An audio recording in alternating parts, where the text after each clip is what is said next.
help women, save lives, and peacefully end abortion where you live. I can tell you exactly what would happen. The infant would be delivered. The infant would be kept comfortable. The infant would be resuscitated if that's what the mother and the family desired. You were serious about that? Be inspired to change hearts and minds by joining over 1 million volunteers taking part in the global movement happening in your neighborhood. She says, pray that I can get through this abortion. And I said, oh, no. So she went ahead and went into the abortion clinic. And she just came out. She told us, I'm not going to get the abortion. We just had a baby saved. We had a baby saved in Memphis today. Praise the Lord. This is the 40 Days for Life podcast with your host, Sean Carney.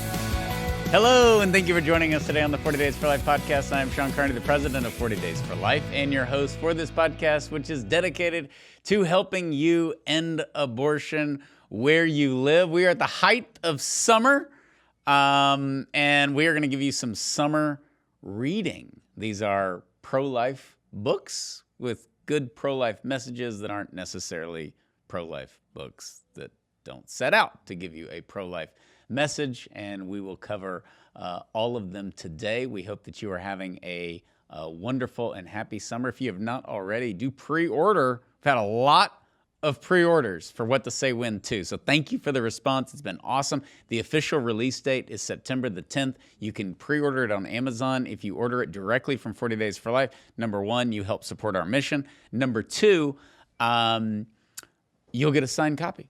So there you go. So be sure to go on. Those specials will end, and you get free shipping on the book. So it helps us when you go on Amazon, but if you go on Amazon, leave a review once the book comes out. That really helps us. The first What to Say When was an Amazon #2 bestseller and a #1 new release, which surprised us. It really made a splash, but it definitely helps our mission where you order it directly from 40 Days for Life, and we cut out Amazon. So we'll sign that book for you for making that extra effort. Okay, today, as we discuss pro-life books that are not written by anybody on our team, I am joined by somebody who has now written 3 great pro-life books, Mr. Steve Carlin. I need those positive reviews on Amazon because I'm insecure and I want my feelings and my ego to be stoked. Okay, I'll go and leave a review. Thank you. What to Say When too, Steve. Appreciate that, Clark. I love Steve Carlin's chapters. Okay, Heather, welcome back to the podcast. Happy summer. Thanks. Happy summer. I have not written any books, just in case you were wondering. But they're in here. They're in here. Yeah, they're all in here. Exactly. Yeah, exactly. Nothing that people want to read. What I'm Angry About by Heather Gardner. I'd read that. I'd definitely read that. All the reasons Kenny Chesney isn't pro-life. I know. I forgot about that. And it's summer. This is Kenny Chesney's season. Summertime is finally here. I can't believe you're down on Kenny Chesney. It actually doesn't fit your personality. And I just like to keep you guessing. It's inappropriate that you don't like Kenny Chesney. Okay. I've never seen an abortion supporter with a bottle of Yoo-Hoo rolling on the floorboard. Pro-lifers drink Yoo-Oo. Yeah. Yoo-Hoo's up there with Surge. And whatever. And purple. Do they still make Yoo-Hoo? I don't know. I think so. I haven't noticed. I think Yoo-Hoo actually it is chocolate milk, right? I think I so. always thought it was. Fake. Is it fake milk? Because it has to be cold. Maybe. Maybe it's cocoa from a specific region that the others are not. I don't know. A tattoo and a Yoo-Hoo bottle rolling on the floorboard. That was just great writing, whether he wrote it or not. That song was destined to be a great hit. What's funny is that song and others like it from like the 90s, there's a lot of like turning up the radio. Mm-hmm. You know, Phil Vassar has a great song, Six Pack of Summer, and he's like, I'll be your dashboard drummer, which I guess that works with an iPhone. But there was a lot of, turn the radio up as loud as it can go. Like kids are going to be like, Dad, what's a radio? Yeah. Why do you keep saying roll the window up and down? We don't roll windows anymore. Yeah. The roll the window. Was it you that said somebody's teenage kid asked them that question recently. I can't remember who. I don't think it was me. Not you. It's somebody, yeah. Yeah, I know what you're talking about. I may have mentioned it before. Yeah, we've done enough podcasts that now it's all a blur. to me. But yeah, summer is in full swing, and we're going to go over some summer reading. Now, we have covered, and we need to reference this, we have done pro-life movies. We have done, was it like the 5 books or 10 books to read so that the world doesn't end? We've been doing this many summers, so there's a handful of them. Books to Save the World, I think, is the Books to Save the particular World. title. We've done literature. This is a mixed bag. Yeah. This is a mixed Free bag. for all. Free for all, and we included books that maybe people haven't heard of. And we'll do some disclaimers, definitely for one of mine. Walker Piercy will be making an appearance All in right. the podcast episode. We'll explain that. But also, I'd say it's a diversified group of books. Okay. I will start. Diversity is our strength. Sorry, I don't even know what to I don't know. Yeah. We're stronger together. Yeah. Who doesn't know that? Who doesn't know that? Okay. All right. The Road by Cormac McCarthy. Ooh. You know what that is? I have not read it, but I'm This is a somewhat familiar. popular book. This is probably this is the best father-son book I've ever read. Mary Lisa, I mean, this has sold millions of copies. This is a very popular book. The movie's excellent. It's scary. I didn't think it was scary, but I have a different. But Mary Lisa was like terrified reading this book. I've read some of the books that you've read, so I can your My tolerance. your baseline is Right. different from the average. I think Wise Blood by Flannery O'Connor is like a beach book. You know, most people like go into an insane asylum after they read that. So yeah, this is very, very good. The Road is excellent. It's a father and a son. You don't know what's happened, but they're together and they're surviving and they're walking along the road and they're in extreme danger and they're starving and he's trying to protect his son. It's absolutely beautiful. Did y'all ever see It's a Beautiful Life? Mm-hmm. It's not. It's kind of like that, except more survival. As hard as that is, because that was the Holocaust. But Right. it is a beautiful, awesome father-son book. Great summer read. Great beach book, and it'll take you about a day to read it because it flies. And Is it pretty accessible then? totally accessible. This is for all ages. I mean, I would give that book to a 7th grader or 8th grader. Okay. Yeah. No, it's fun. It's awesome. It's well written. It's a popular book. Cormac McCarthy is a devout Catholic. It doesn't have like Christian stuff forced on you, but you definitely see the analogy to it. Life is beautiful is what that movie Yeah, is. what did I say? You said It's a Beautiful Life, not to be confused with It's a Wonderful Life. Life is beautiful, yeah. Life is beautiful. Yep. But The Road is everybody, not all of my books, I would suggest to our entire audience. I believe it. Everybody would enjoy The Road. Man, woman, middle schoolers. Non-binary.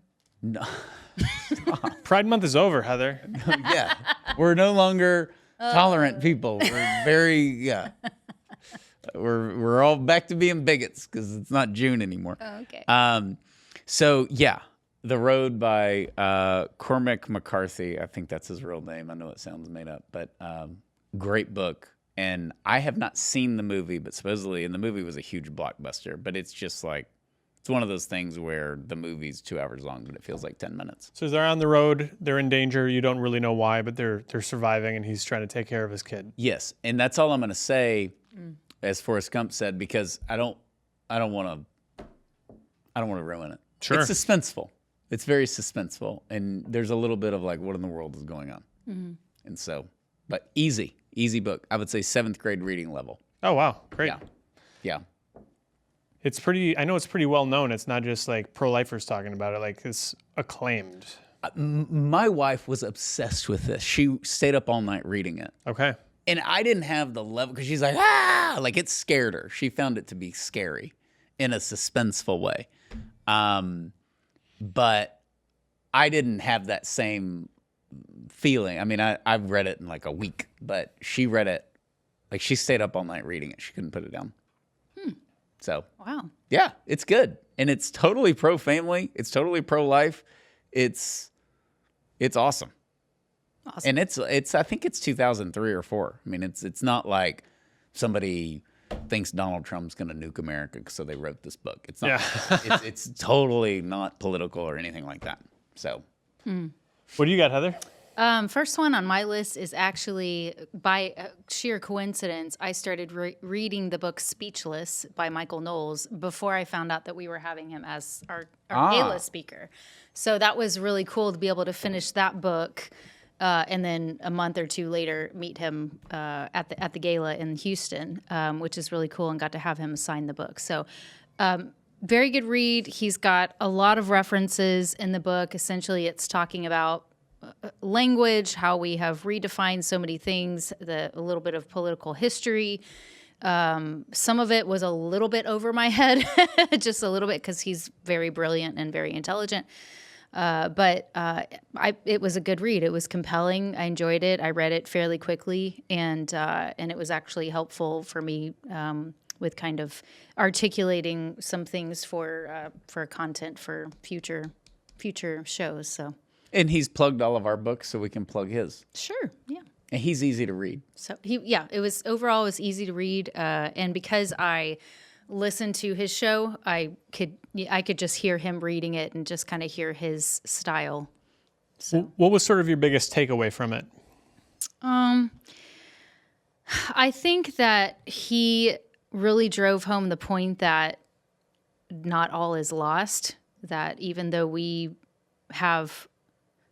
it feels like we are losing because the media is against us, big corporations are against us, Hollywood's against us, the world is not ending. We are stronger than we think we are. And essentially, we need to not be the silent majority anymore. We need to be the loud majority. So, yeah.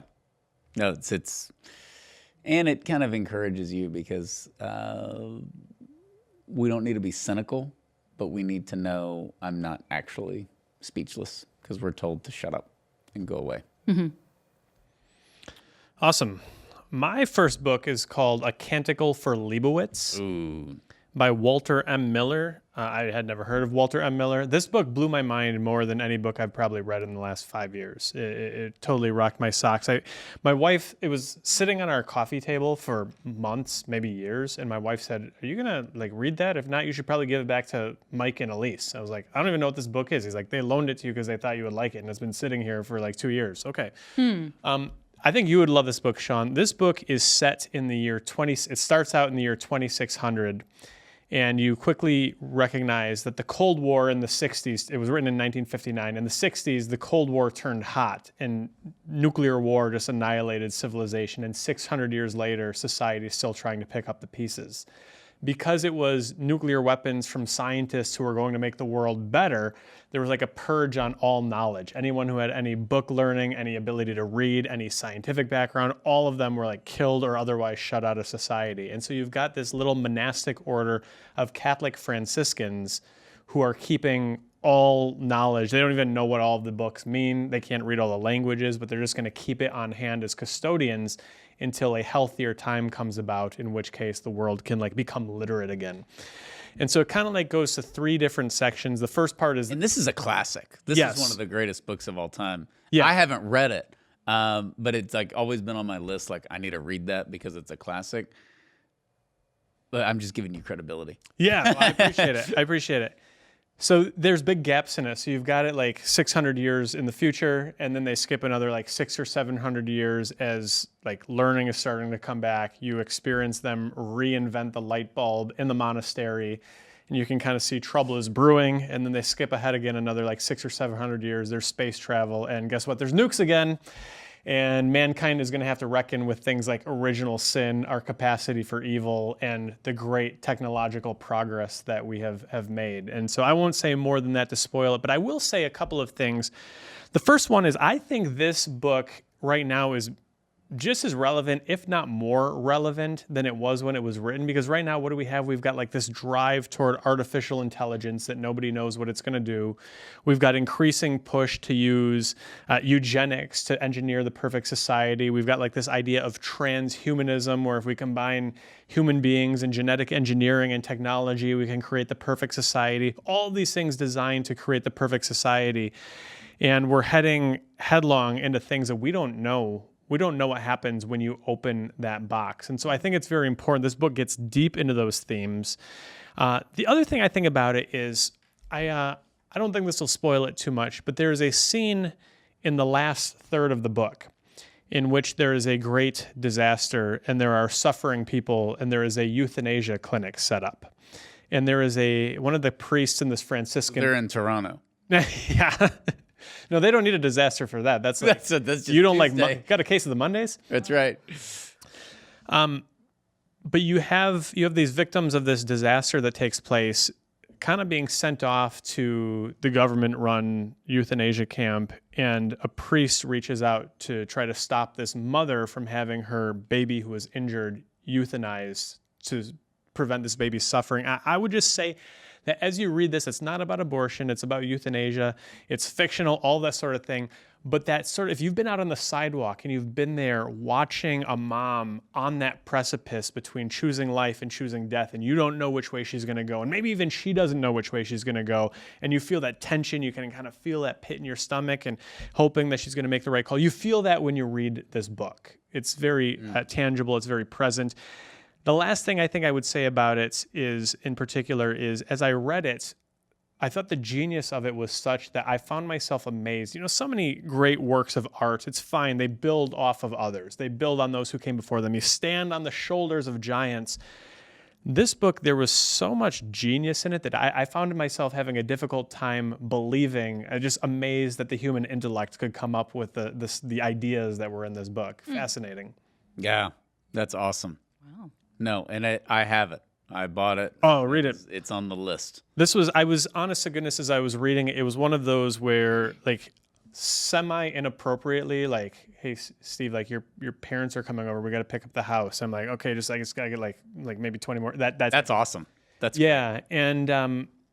And it also was just, I just kept bothering my wife with that, Laura, listen to this. So they do a wonderful thing, really, where they're talking about just man's capacity for annihilating his fellow human being in the name of good.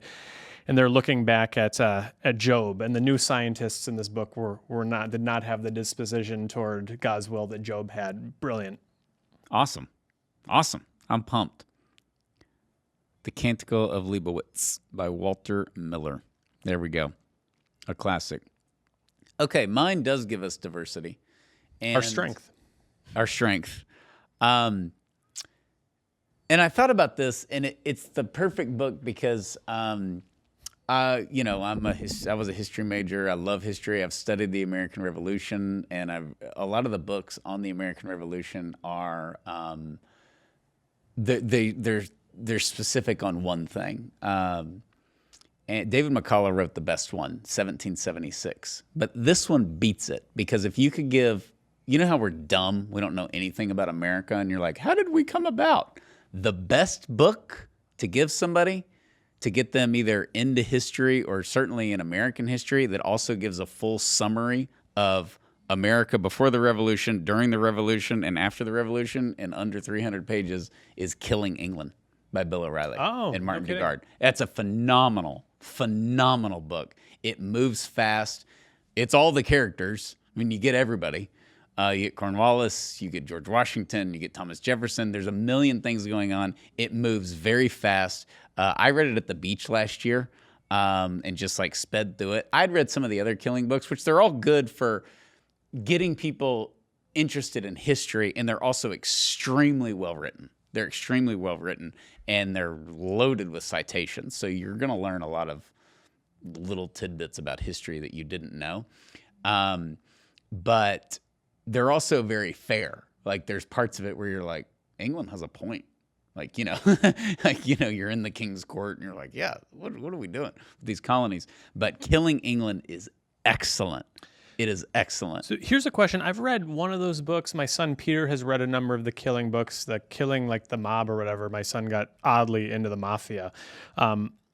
But there's Killing Lincoln, there's Killing Kennedy, there's Killing Jesus. Okay, I've heard of those. Okay. When there are books that popularize, and you could make the same thing about like what to say when too, and that's why we got it footnoted so people know it's real. But I'm always a little bit curious, like, is it it's historically? I assume you wouldn't be recommending it, but it's historically accurate. They're getting the facts right. Yeah, I would. Otherwise, I wouldn't recommend it. No, it is. It is historically accurate, and I think that's a healthy approach, is to be skeptical of like, but there's not an argument for or against. They're just laying out how it happened, like the different battles, and they're doing it in an entertaining way. They're not like making up dialogue unless somebody actually said something. That's the thing where you're like, and George Washington walked in and talked to Bill, and it's like, that never happened. They're just making that up. It's not that.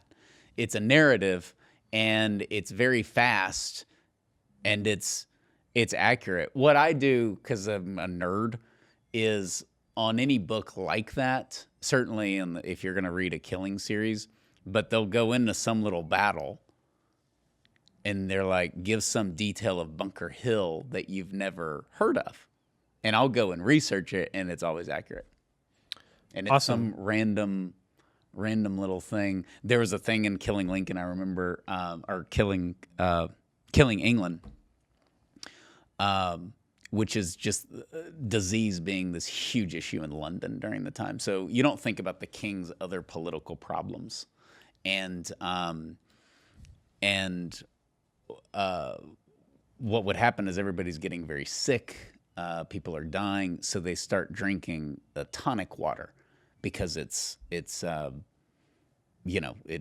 what's in it? I forget the iodine or the quinine. Oh yeah, whatever. You're right. And so that would help them. So they're drinking tonic, but tonic water is nasty, so they added gin to it, and that was the creation of gin and tonic.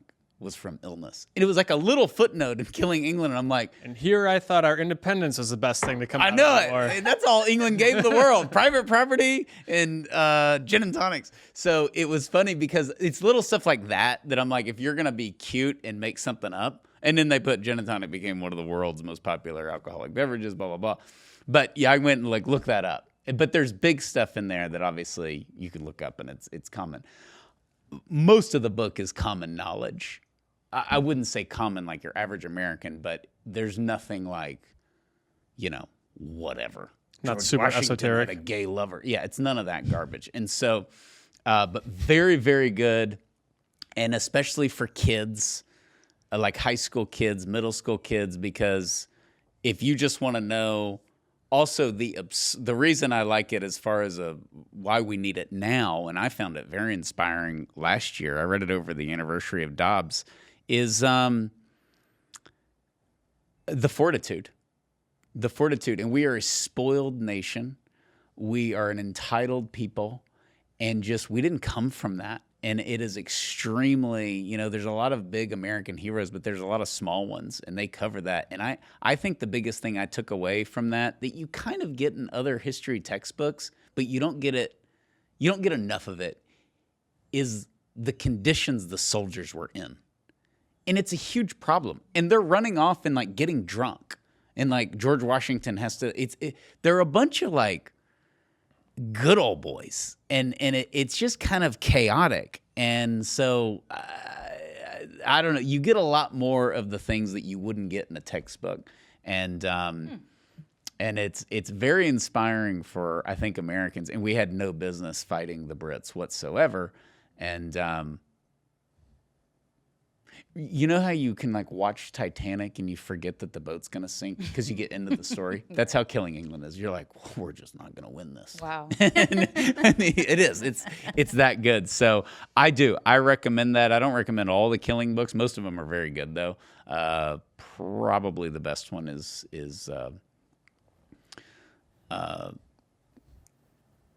it's between Killing Lincoln and Killing Patton, because the World War II one, and Killing the Rising Sun is tough. That one's on the nukes and Oppenheimer and all that. But anyways, they're all good for people who, like, if you love history, but you're not going to go, read all these textbooks. It's interesting there can be subjects in history, and we as Americans in America, where there's too much information on it. And you're like, I want the book on the American Revolution. And to me, it would be this. Like, you would read it, you'd remember it. It's not 800 pages, and then you can go in and you can read the biography of John Adams, and you can do all these other things. But yeah, I think as a summary of how we became free and the circumstances that led to it and the fallout afterwards, great book. What you got next? My next one is actually a pro-life, explicitly pro-life book. It's by Melissa Ohden, who is one of the more well-known abortion survivors. She survived a saline abortion in the 80s. And so she wrote a book about her testimony, about her story, and it's called You Carried Me, and it's a daughter's memoir. And so it's really beautiful because she talks about a little bit about her childhood, and then talks about when she found out that she was almost aborted, or that she was aborted and that she survived. Pretty crazy because her grandmother actually was the person who was pushing for her to be aborted. Her grandmother was a nurse in the hospital that she was aborted in. Ouch. A lot of redemption in this book. She, seeks out her biological family, finds her mother, and is able to connect with her mother and find out her mother's side of the story. And then she actually ended up giving birth to her daughter in the hospital that she was aborted. So It's very, very powerful story. Melissa Ohden. Definitely check it out. It's a great book. Yeah. It is a great book. And it's a positive summer reading book. And it's very apropos post-Dobbs when we hear that abortion survivors are a myth. Nobody really survives an abortion. Well, here's one who lived to tell about it and is telling about it. We've had her on the podcast a couple of times. It's been a little while, but she makes an appearance in What to Say When To, and she's got a great testimony. It is funny, Melissa, we know you exist, but the world says you don't because Roe was overturned. But the abortion survivors, I don't know what you do with them. If you're pro-abortion, I mean, I think maybe it's a statistical thing. Like, look, they had the choice to have the abortion. They chose the abortion. That doesn't mean we need to get rid of all abortions because somebody survived one. But it does. Yeah. It does. But you just said that you shouldn't survive. Yeah, but I didn't mean like her. Yeah. But she did. If the abortion were successful, she'd be dead. It's like Rachel Guy in our leader in Marietta, Georgia, where her mom was never going to have an abortion. Suzanne and Rachel co-lead the 40 Days for Life campaign together, but the doctor said, you need to get an abortion, otherwise you're going to die too. And so Rachel grows up and writes letters to the 3 doctors who told her mom to have an abortion, and 2 of them wrote back and was like, well, I'm glad you made it. Wait, and Rachel's kind of like, that's it? There's no like reevaluation here? Wow. No, we're glad you're here. Wow. Congrats. Yeah. And of course, Melissa started the Abortion Survivors Network, which is made up of hundreds of people who have actually survived abortions. And I think we should, maybe this is stated too much at this point, but I don't think it can be stated too much, that we are not all abortion survivors because we are survivors of Roe versus Wade. Yes. So let's make that distinction. These are people who's actually had an attempt on their life, not their mother almost went to the clinic, not that their mother, thought about it, not that they survived. It's they actually had an attempt on their life either through saline or dismemberment abortion, and they survived. And that's what Melissa's organization is about. And she points out that the CDC every year has statistics of thousands of people who survive abortions. So that's on record by the government's own numbers. This is our generation thing. This was big like when we were in high school. Like, and if you're born after 1973, you're a survivor. Yeah. And also it kind of divides the family, but like my mom never considered aborting me at all. Yeah. It's like sometimes we think like every woman, it's a tough decision. No, many of them, and many of the ones we help, they're like, no, I would never have an abortion. I just need help. And, but yeah, that whole like, you could have been aborted. You're like, my mom wasn't going to abort me. Now I'm the youngest in my family because I was a 10.5-pound baby.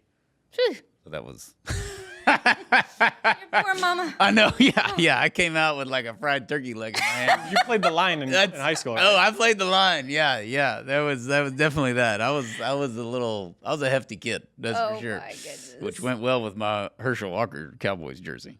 Yeah. Yeah, you gotta love that. But yeah, that's a great point you make about the survivors, and then there are the actual survivors who had the attempt on their life. Mm-hmm. Yeah, and she, I think, has done such a service because she's, like you said, she's kind of put those numbers together. And so it'd be like, well, they don't exist. And she can say, well, I've got numbers and I've got names. And I personally have a face. And I mean, There's a lot of them. Yeah, and we've all met numerous abortion survivors. Right. And I'd like, if you were asking me to make a list of them all right now, I'm not going to say that it's 100 people. It's not 50 people. It's probably not even 20 people. But it would take me a little bit of time to think of like, jot down all the names. It's not like, oh man, here's the unicorn who only exists one time. Yeah. That we know of, by the way. Yeah. Not everybody wants to run around and say their mom tried to abort them and now they're here. Right. Those that do are very courageous, but you're putting yourself out there, big time. Just like the former workers put themselves out there. But it's not like we've helped, 256 abortion workers. Abby's helped over 600 or something. Well, there's a lot of abortion workers that have a problem with their conscience and just quit, and we never hear from them. Right. And so, yeah, that we know of is very, very important. My next book is kind of a classic, The Great Divorce by C.S. Lewis. We've talked a lot of C.S. Lewis, but I don't think we've talked this one. Have you guys read The Great Divorce? Yes, I have. It's on my list to read. Okay. I haven't read it. Fantastic. So it's been a little while since I've read it, but if I remember the beginning correctly, correct me if I'm wrong, but these guys are kind of on a bus from hell to heaven. And they've got they can just go to heaven if they want. Like clearly they went to hell after they died, but they've got the opportunity to go to heaven if they wish. And they get there and they find out that just everything is hurts. Like the grass is sharp. They're too weak to be able to withstand walking on the grass without their feet feeling pained or cut up or that sort of thing. And what you begin to recognize is while they can freely choose heaven should they choose, there are various things in their own will that's holding them back. Their jealousies, their pettiness, their bitterness, their attachments to things the way they want rather than the way God wants. It's a real beautiful allegory, but I think the big lesson of it and the most powerful lesson of it is that the more we abandon ourselves to God's will and not our pettiness, our jealousies, our bitterness, all of those sorts of things, the more we become real, the more the world becomes real. All those things that hurt in the grass, when we accept God's will and we are purified by His love, only then do we experience ourselves and the reality of the created world at its ultimate experience. It's great. And it's maybe, in my edition of it, 120 pages, if that. The Great Divorce is very short. Yeah, that's... if you can read The Road in a day, you can definitely read this in a day. Yeah, no, but it is just it's just not long at all. It's easy to read. Totally easy. Like The Canticle for Leibowitz, I don't want to discourage anyone. It's kind of a challenging book to read. You have to pay attention. You're going to miss it. This book, you can be at pretty much any reading level, and I think pick it all up. Yeah, and I think it's great for every high schooler should read it for sure. And I think that's good. I mean, an eighth grader, you don't want to kind of ruin C.S. Lewis, but it's very, very good for sophomores, juniors, seniors in high school. All of my high school kids loved it, and they're all three very different, and they all love The Great Divorce. It's important to say that too, because some of his stuff I think is kind of hard. Yeah. If you come in on Screw Tape and Narnia, you're kind of oh yeah, and then he's got some really academic stuff that you really have to.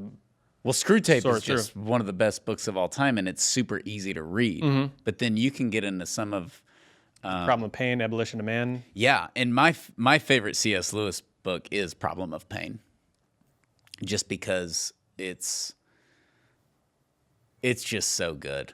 I don't know what else to say, and I know Mere Christianity gets kind of all the headlines. Yeah.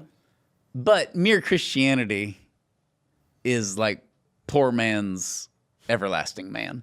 Sure. Because G.K. Chesterton, who converted C.S. Lewis to Christianity, wrote The Everlasting Man, and that's what C.S. Lewis read. And that was like the nail in the coffin of his conversion to Christianity.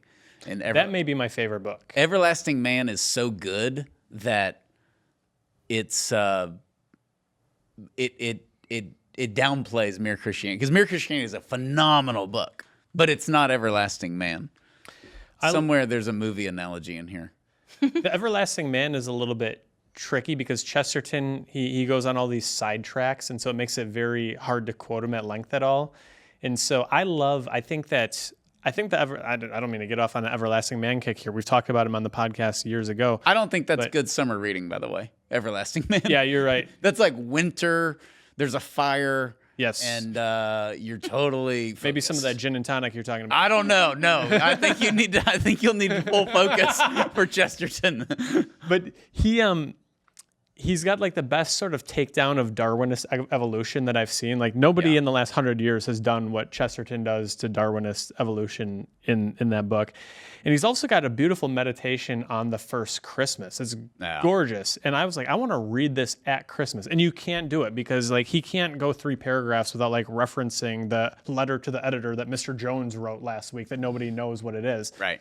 But so I went through and I like excerpted it and made like a 2-page, okay, this is the unannotated version. The other thing about that is Everlasting Man, he destroys Eastern religions. And you're not allowed to do that now because then you'd be a racist. But he does that. He does it much better than C.S. Lewis. So I don't know. The Great Divorce is a great book. Everybody needs to read it. But Everlasting Man is definitely better than Mere Christianity. And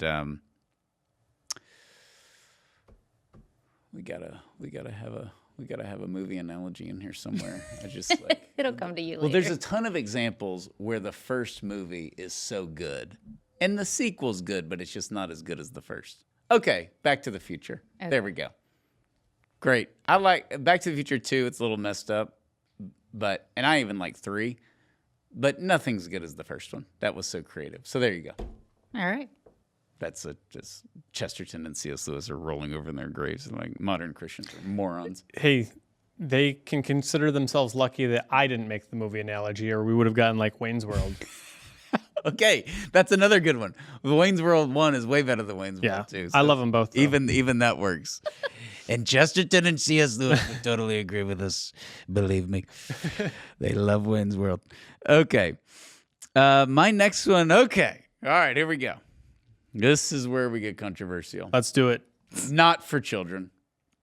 The Second Coming by Walker Percy. All right, now Walker Percy is a brilliant writer, great at dialogue, and this book is absolutely genius.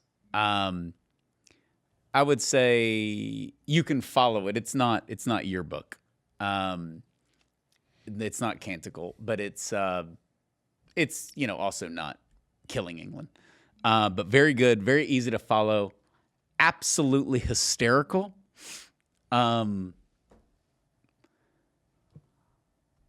It's PG-13. I don't want to say rated R because some of the Walker Percy stuff is rated R. Because you've told me before, not just don't let your kids read it, but probably don't have your wife read it either. Yeah, this is not in that category. That's the Donato syndrome. Yeah, but the Second Coming, yeah, that's like, hey, Steve, I don't think you should read this. I'm your friend. But so that's different. That was his last book. The Gloves Are Off, the Donato syndrome. So if somebody wants to go read that, you're like, what? There's nothing wrong with this. Sean's crazy. And then 2/3 in, you're like, oh, I got it. You've been warned. You have been warned. So that's not what I'm promoting on this podcast. The Donato Syndrome is not summer reading. It's not winter reading. It's just a great book that...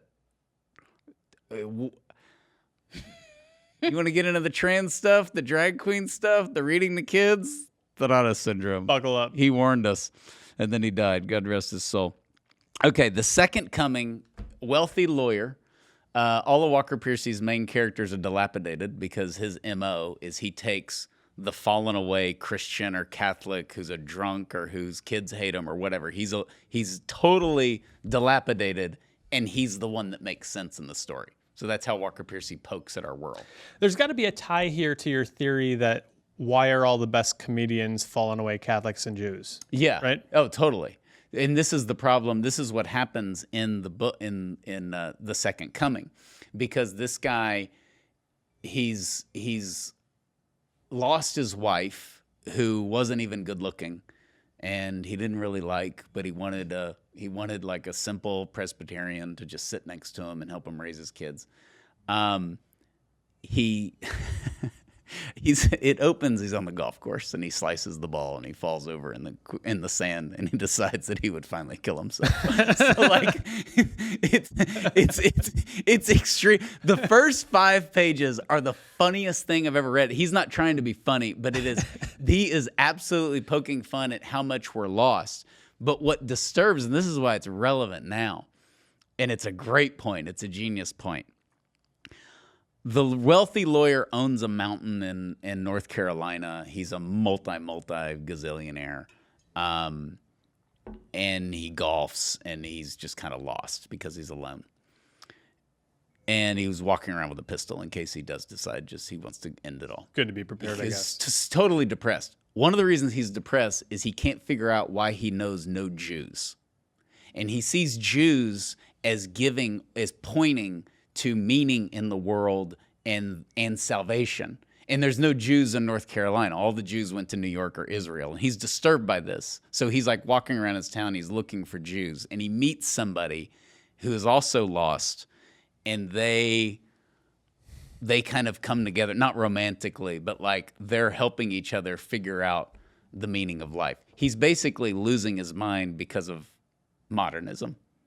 And he was like an Ivy Leaguer, and I think he went to Harvard or whatever, all of his characters, because Walker Piercy went to Columbia and was a doctor and all that. So anyways, I know it sounds a little nuts when I'm explaining it, but it is very, very good on human nature. The writing is great. It's not too long. He's got much longer books. It goes pretty quickly, and it's fun. It's a lot of fun, and it is definitely poking at us and how if we throw out God and we throw out religion, we're totally lost. That's the message of it, and so. Do you think he's the greatest writer of the last century? English writer, American writer? The greatest American writer of the last century, Walker Piercy. That's like asking me if like the '92 Cowboys were the greatest team ever. Who do you like better, Emmett or yeah, Irvin? And so it's not. I would say probably not. But for where we ended up, yes. I mean, he was so ahead of his time. And, of course, he wrote The Moviegoer, which was his first book, and that won National Book of the Year. It's insane. I mean, I think Barnes & Noble canceled him during the 2020 stuff. He's back. Kidding. Yeah, I think he's back. He's back in Barnes & Noble, but, like, they canceled him. I mean, the movie, that's like canceling Casablanca. I mean, it won the National Book of the Year award, you know? And how that hasn't become a movie is crazy. The Moviegoer would be a great movie. But his dialogue and the way he develops characters and sets all these settings, and he's very unpredictable, it makes him very entertaining to read. And you will definitely laugh. But The Second Coming is not his best book, but it's a great summer book. And it's not as intense as some of the other ones. And it's an interesting question, I think, in modern times where now it's appropriate to hate Jews on all these college campuses. And it should be the opposite. Like, it's sort of like the Jewish question. Like, this is where Western civilization came from, you know, is the Jews.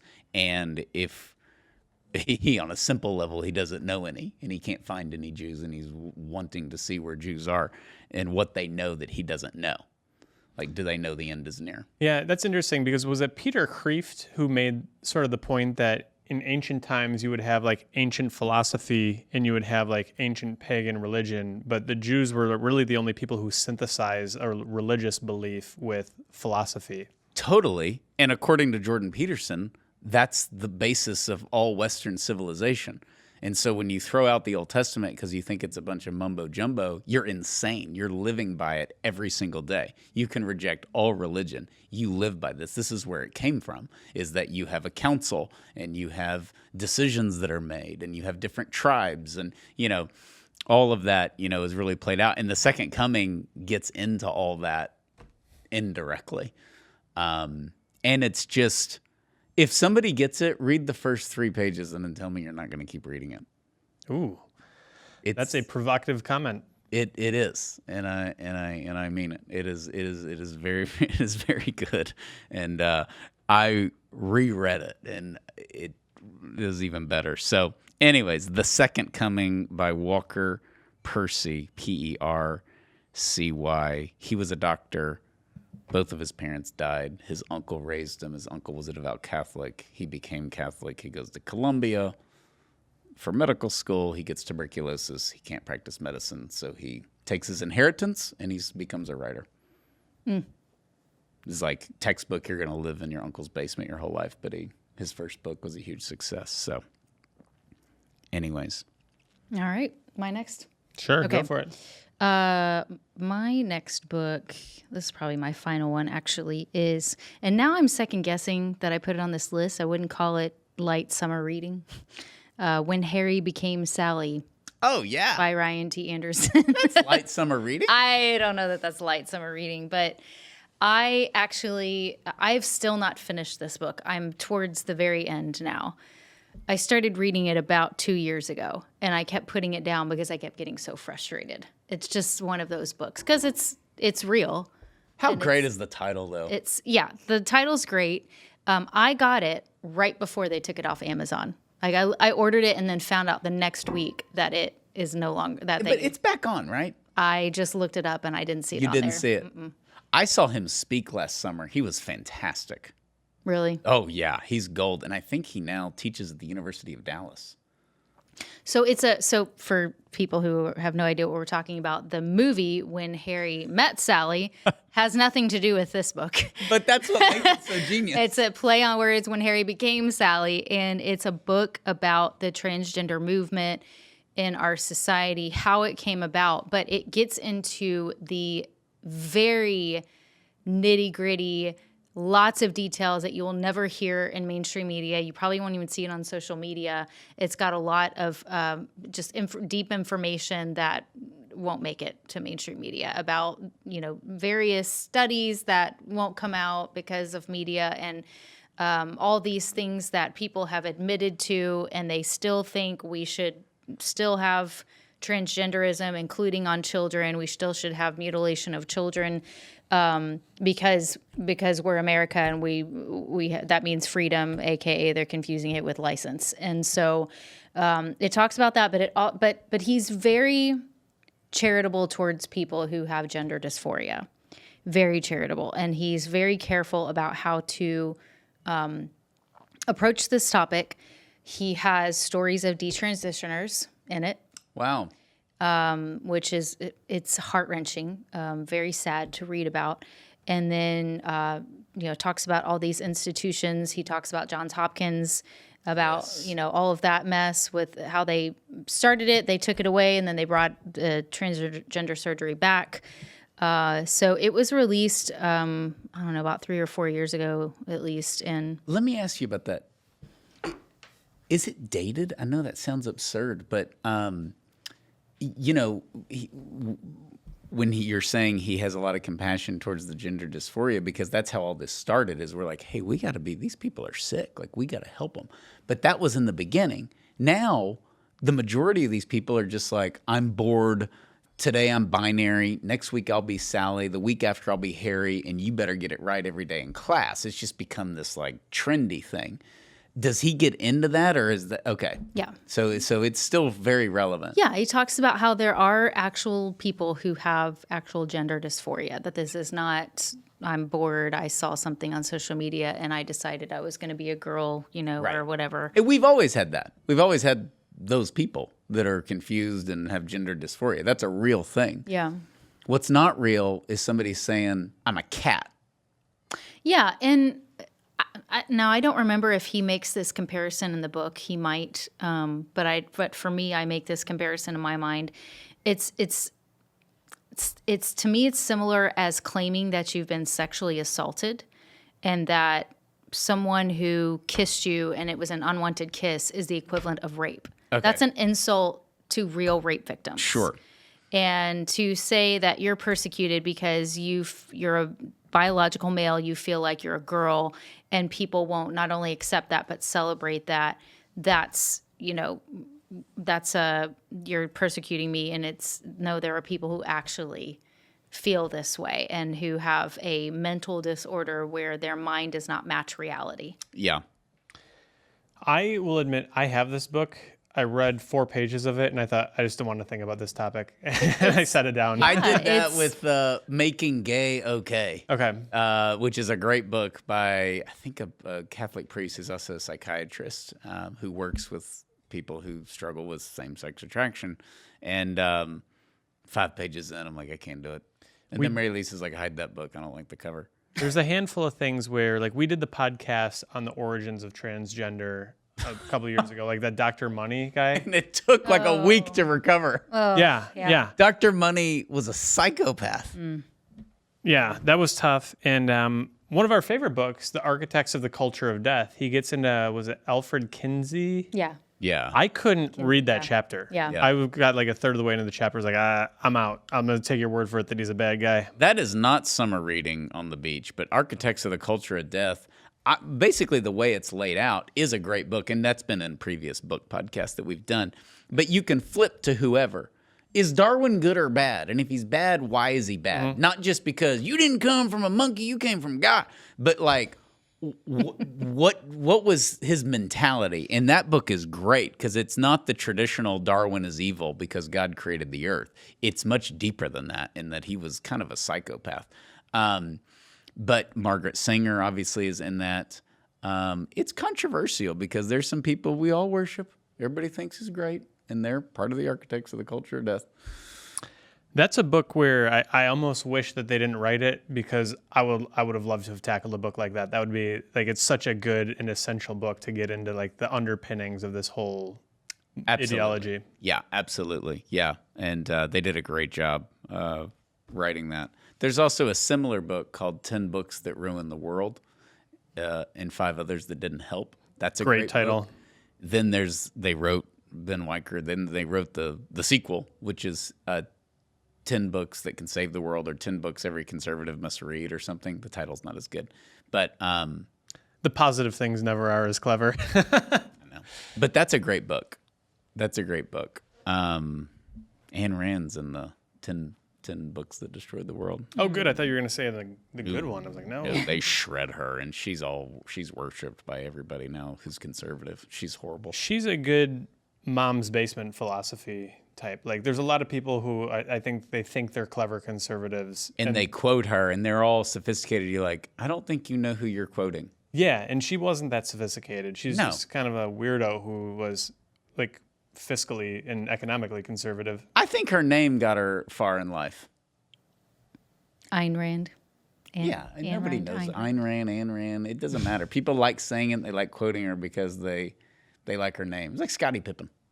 I mean, couldn't anybody play next to Jordan? Yeah, he's Scottie Pippen. He's got the coolest name ever. So, shout out to Scottie. He got screwed on his contract. We'll side with him on that. Okay. Is it your turn? Sure.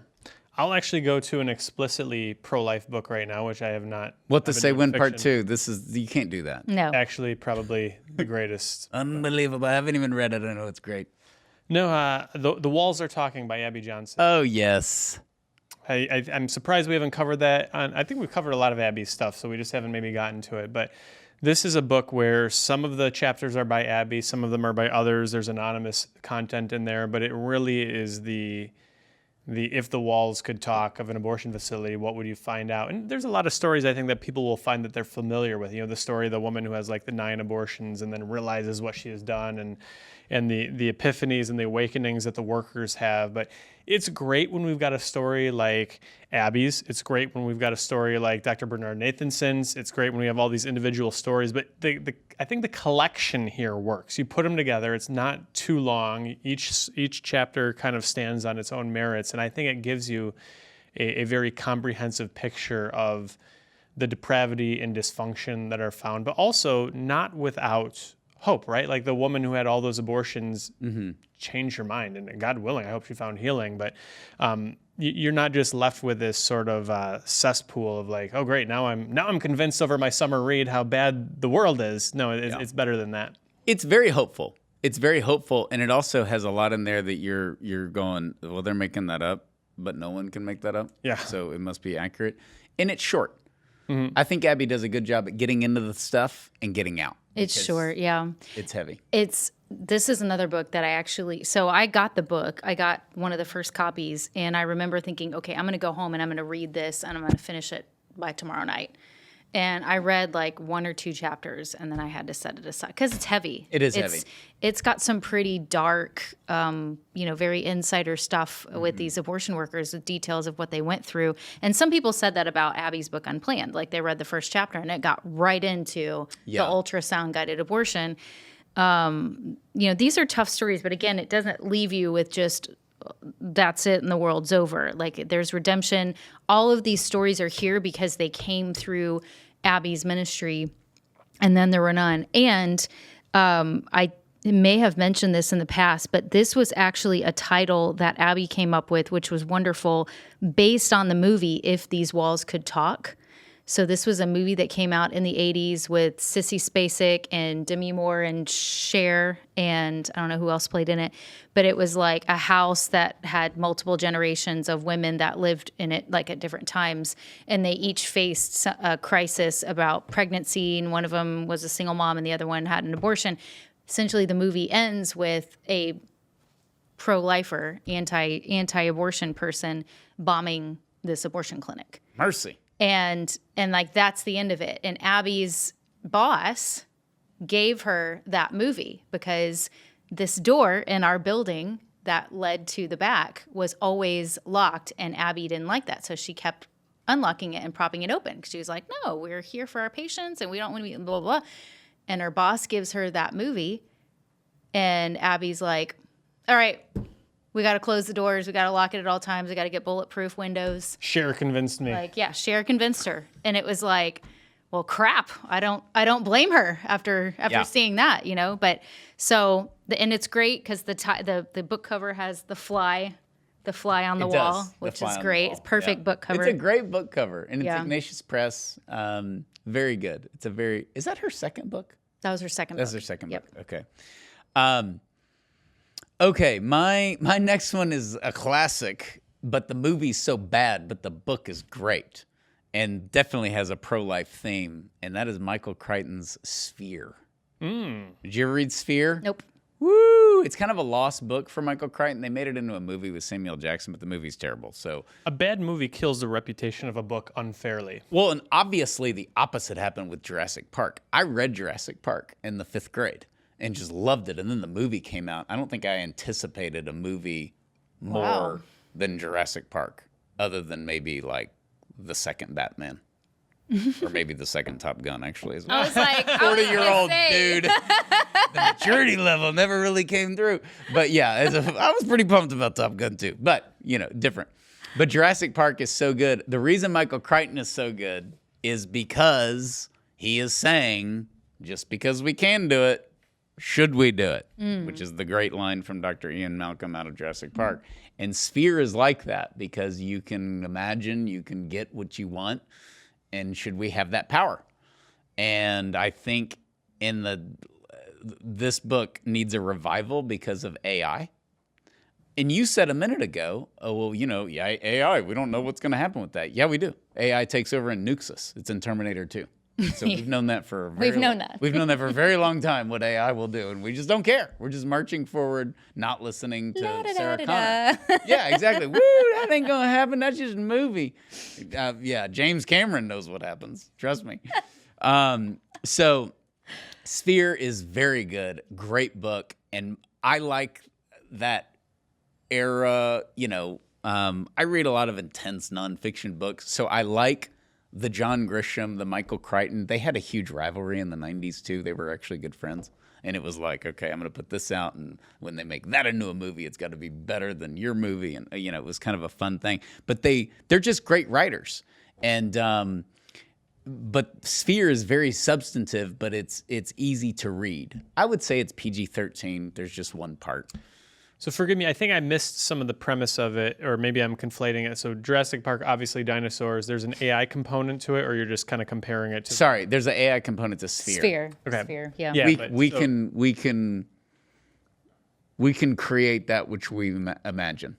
Okay. Through the Sphere. I don't want to give too much away, but I would say I hate the term sci-fi, but it would probably be in that category. But it's very, very good, and it's very relatable, and it's a morality tale. Just as Jurassic Park is a morality tale, and Eaters of the Dead is a morality tale, which is the Andromeda Strain, another great Michael Crichton book. But I would say Sphere is a good... We want everything on demand. It's amazing he wrote Sphere before the iPhone. That's pretty amazing. I think this is like a 1993 or 94 book. But when you factor in iPhone, AI, redefining ourselves, however we feel that day, we actually don't want that. We actually don't want what we think we want. There's an interesting thing going around. There's a meme online about AI, and it's somebody saying, well, I don't, we've got this generative AI which can produce music or art or writing or whatever. And the person says, well, I don't want AI to do my art for me. I want AI to do my laundry so that I have the freedom and the time to be able to make art. And I think something that gets lost there is if there's no struggle in life, you can't make great art. Very You good have point. to have some suffering and some struggle and something to overcome. Otherwise, you end up with, I don't know, it's not art. That's true, but I do think on a practical level, the point of technology is to free us up. It hasn't done that. Yeah. Okay, so everybody pulls out their phone and looks at it an average of 368 times per day. Okay? What? So if you were going to hypnotize a culture, that's the average, 365, 368. You were going to hypnotize a culture 20 years ago, you're like, I will be able to get people to stare at something in their hand 368 times a day. And you're like, this is not going to happen. You could have gold, you wouldn't look at it that many times. So that's where the technology has taken us. It hasn't freed us up. That's Peter Kreeft's point, is that we have all this stuff to give us more time, and yet we have less time. Well, what the technology did is it just sped us up because we can do more. And it's great. Yeah. I love my iPhone. It's amazing how productive we can be. It is. It's amazing. You can go, you can get into your car, you can start it, and as the air cools it off, you can return 3 emails. I like that part. I think it's great. We couldn't get to all the vigils without it. Do you No! think about that? Like, if there were no GPS on my phone, when I started with 40 Days for Life in 2012, you would have lost me in Ohio in 2012, and no one would have ever seen me again. I would just be on the phone with the leader, giving me directions on the phone. I'm writing them down.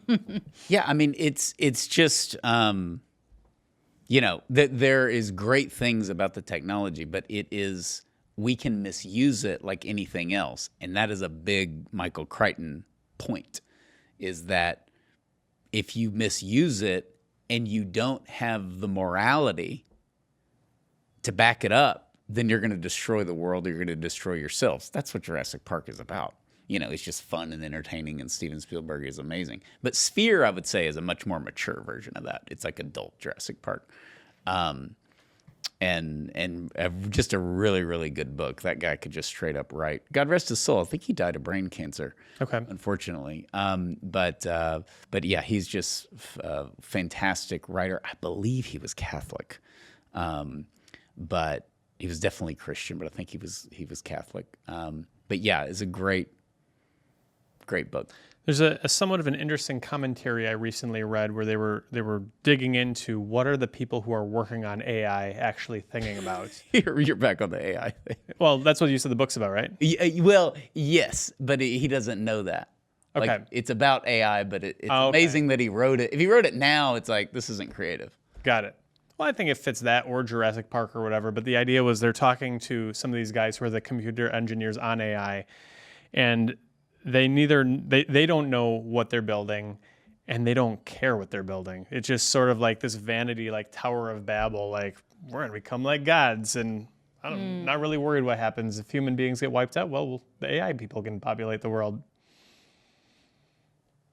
Yeah, good luck with that. I don't see the Terminators making babies. Yeah. I think it's overhyped, metal. but there's still the philosophy behind it is a very anti-human philosophy that undergirds a lot of what we've seen the last 100 years. Yeah. That's the last of mine is Sphere. Do y'all have any more? I'm done. I think we'll wrap it there. You're not going to do Island of the World? Do you want me to?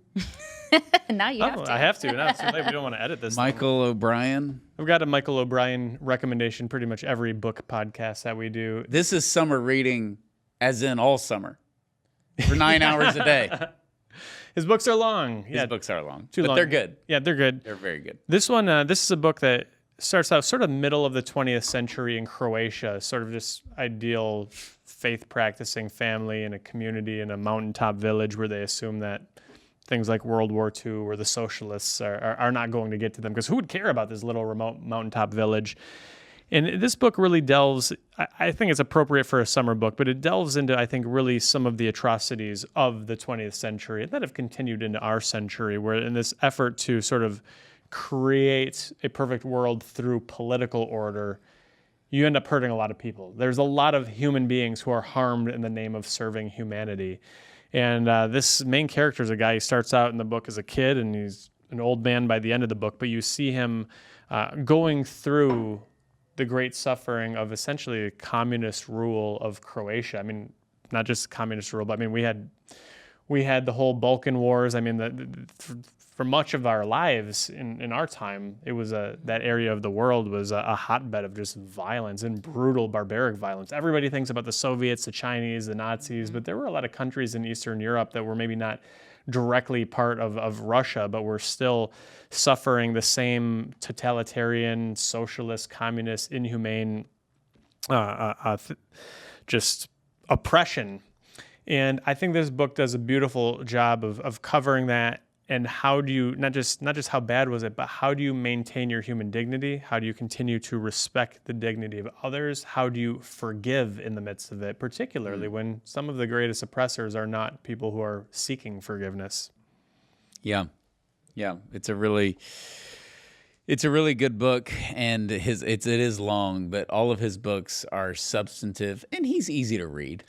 He's got a couple of shorter ones, which you should check out sometime if you just want to, maybe you're not up for a long book. He's got one called The Lighthouse, which is excellent. And that book is maybe 200 pages and also very pro-life, I would say, affirming of life. And he's got one called The Fool of New York City, which is not terribly long. And I don't know if at some point he realized, hey, I got to shorten these up, but there's a few of them that are not the 5 to 1,000 page marathons. The best one is, I think it's 300 to 400 pages, and it's good. It doesn't drag on. Is Theophilus. That's his best book about St. Luke's uncle, who's a doctor, who's in Scripture, but he's trying to get his nephew out of this cult, and it's great. You're gonna want like hummus and pita bread. It's a great Mediterranean, it's the time of Christ, and so it's a great book. That Theophilus by Michael O'Brien. Okay, let's review our books real quick. I suggested The Road, Sphere, The Second Coming, and Killing England. Steve recommended A Canticle of Leibowitz, The Great Divorce, The Walls Are Talking, and Island of the World. Mine was You Carried Me. You Carried Me by Melissa Ohden. Speechless. You're going to make Sean read them. And When Harry Became Sally. When Harry Became Sally. We also recommend the movie When Harry Met Sally. Funny movie. Do we recommend that? Yeah, I don't know. You couldn't make it today. You definitely couldn't make it today. Billy Crystal has like 972 STDs. But yeah, it's one of those movies where you're like, I don't know. Well, he can get them tested for and treated at one of the many pregnancy help centers that dramatically outnumber abortion facilities, particularly here in the post-Roe world. Absolutely. Here's what I do like about When Harry Met Sally. They're mocking, it's got a little of the Seinfeld thing. They're mocking the selfishness, and it's a big promotion of marriage. Mm-hmm. Like in the end, we think we're going to be happy by being single and sleeping around and being free, and we're not. We just ended up married. So anyways. Amen. I'm not saying it's like this highly moral movie. I'm just saying it was a brilliant title for Ryan Anderson to use. Yes. When Harry Became Sally. It's yes. absolutely genius. So, all right. Thank you, Steve. Thank you, Heather. Please rate, review, share this podcast. And if you have a good suggestion, put it on the comments or email us at podcast@40daysforlife.com. Good summer reading. Podcast@40daysforlife.com. If you like or dislike one of the books, or if you read them, let us know. Send us an email or leave a comment. So Please rate, review, share this podcast, and we will see you next time. God bless you.